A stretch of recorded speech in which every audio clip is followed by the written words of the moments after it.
Bismillahirrahmanirrahim. Assalamualaikum warahmatullahi wabarakatuh. Perkenalkan, nama saya Ridho Kalsum, NIM 1811020099, jurusan Sejarah Peradaban Islam. Di sini saya akan mempresentasikan artikel saya yang berjudul Sejarah Perkembangan Pelabuhan Maritim di Air Bangis, yang merupakan salah satu tugas UAS Sejarah Maritim dan Perdagangan di Asia.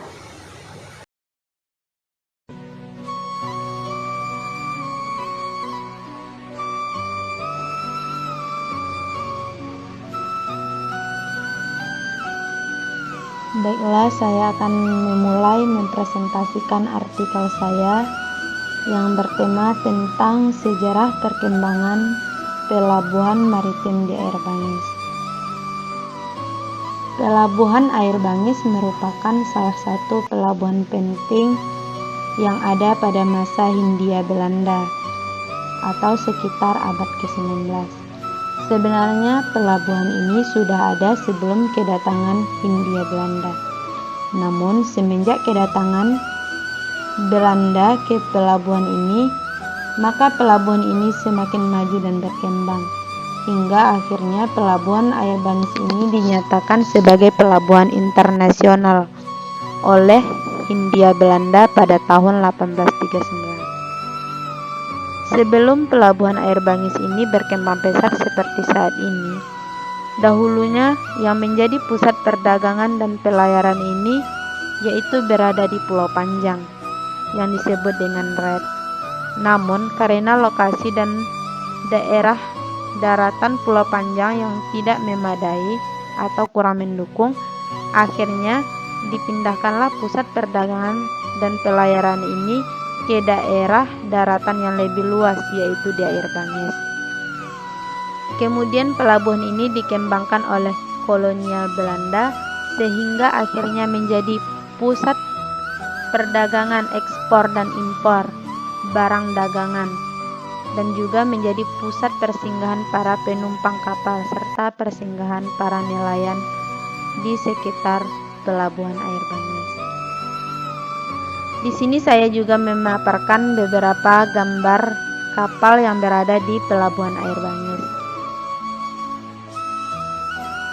Perkembangan pelabuhan Air Bangis ini berada pada puncaknya sekitar abad ke-20, di mana di sanalah pelabuhan ini berperan penting dan menjadi salah satu pelabuhan internasional.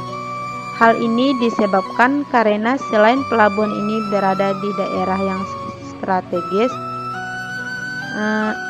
pelabuhan ini juga digunakan sebagai pusat perdagangan dan persinggahan para nelayan, baik dari sekitar daerah Air Bangis maupun daerah-daerah di luar wilayah Air Bangis. Hal ini yang mengakibatkan perkembangan pelabuhan dan perdagangan di Air Bangis semakin maju. Faktor pendorong lainnya yaitu karena pelabuhan Air Bangis merupakan salah satu pusat perdagangan yang ada dan sangat maju pada saat itu. Selain dikunjungi oleh masyarakat Air Bangis, juga dikunjungi oleh masyarakat di sekitarnya, seperti masyarakat dari pulau-pulau di sekitar pelabuhan Air Bangis. Masyarakat lain yang datang berkunjung juga didatangkan dari Sikabau dan Sikilang, yang juga datang untuk mencari kebutuhan hariannya. Mereka berkunjung 1 kali dalam seminggu, yaitu setiap hari Sabtu, yaitu hari pasar perdagangan di Air Bangis. Karena pada saat itu daerah atau masyarakat Sikilang dan Sikabau ini belum mempunyai transportasi darat, sehingga untuk mencari kebutuhan harian rumah tangganya mereka harus datang ke Air Bangis.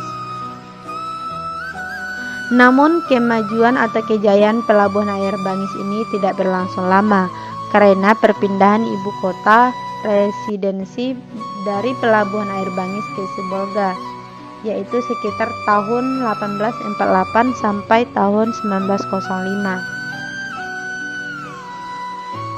Perkembangan pelabuhan Sibolga sangat berdampak pada pelabuhan Air Bangis. karena secara bertahap pelabuhan Air Bangis mulai sepi disinggahi oleh kapal-kapal, baik kapal-kapal yang datang dari sekitar Air Bangis maupun daerah-daerah luar. Karena ketika terjadinya perkembangan pelabuhan di Air Bangis ini, terjadilah konflik antara masyarakat Air Bangis dengan masyarakat Sibolga, sehingga mengakibatkan beberapa korban jiwa. Dan kebanyakan kapal-kapal dari Sibolga ini dibakar oleh masyarakat Air Bangis. Faktor lain yang menyebabkan kemunduran perkembangan pelabuhan Air Bangis itu yaitu di mana sekitar tahun 1990-an ini, yaitu semenjak sudah tersedianya jalan darat atau jalur darat, sehingga masyarakat tetangga seperti dari Sikabau dan Sekeliling lebih sering menggunakan jalur darat untuk mencari kebutuhannya ke daerah luar yang lebih terdekat, sehingga jalur laut ini sangat jarang lagi untuk dikunjungi atau digunakan. Dan pada masyarakat Sikabau dan Sekeliling ini pun sudah tersedia pasar-pasar kecil yang menyediakan kebutuhan harian rumah tangga, sehingga para masyarakat tidak perlu berkunjung ke pelabuhan Air Bangis atau untuk pergi berdagang ke Air Bangis. Demikian presentasi artikel saya yang bertema tentang sejarah perkembangan pelabuhan maritim di Air Bangis. Wassalamualaikum warahmatullahi wabarakatuh.